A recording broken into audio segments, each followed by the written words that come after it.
Today we're making chewy pumpkin cookies topped with shredded coconut. So you're going to want to start by baking a pie pumpkin at 350 until it's nice and tender, about 30 minutes or so. Puree it in a food processor and make sure you take the seeds out, of course, and puree the meat. Put it in a bowl with 2 teaspoons of vanilla extract and 2 sticks of melted butter, mixing it all up until it's nice and creamy.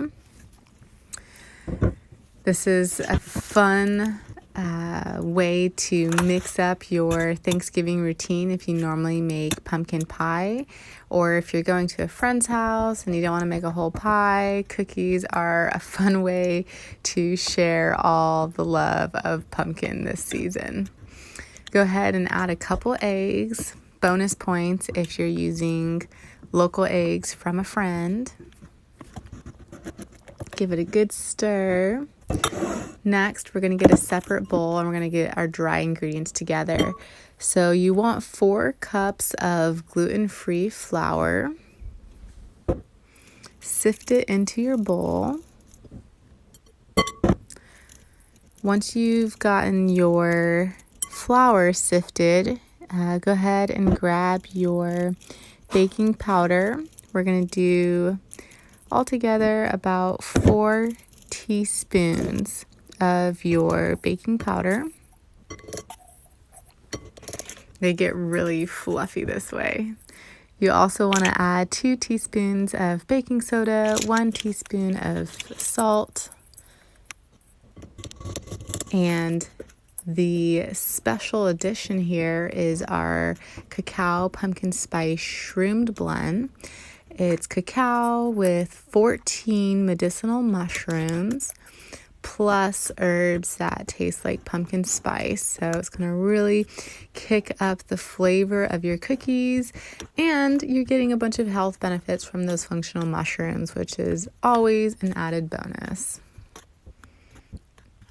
Who knew medicine could taste so good? So go ahead and make sure everything is thoroughly mixed. Now we're going to add our coconut brown sugar to our wet ingredients. You can vary how much you want to add depending on your preference. I used 2 cups of coconut brown sugar. Once it's mixed, you want to fold in your dry ingredients into your wet ingredients.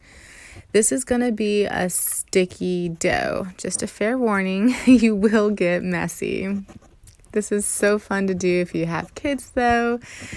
Just make sure that they're in a place where they won't be close to the hot oven. Speaking of your oven, you should be preheating that bad boy to 350 right now, if you haven't already. Go ahead and keep mixing it all together. It's going to get a little harder as you do it.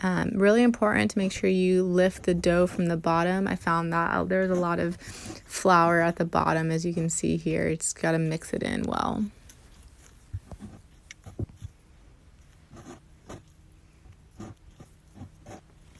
Once it looks like a big pile of mousse, get your parchment paper, put it on your baking sheet, and go ahead and put it in lumps on the baking sheet. You can, if you want to, smooth these out in more of a cookie shape. It just takes a little extra work. I like to use a spatula to flatten it at least, but you can get the edges more round too. I like that they were just a little haphazard mounds and made it more fun for me, but however you like to decorate it.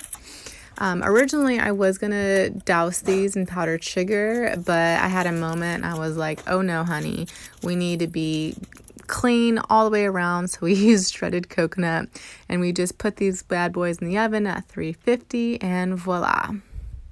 Bake it for about 11 minutes and you're good to go.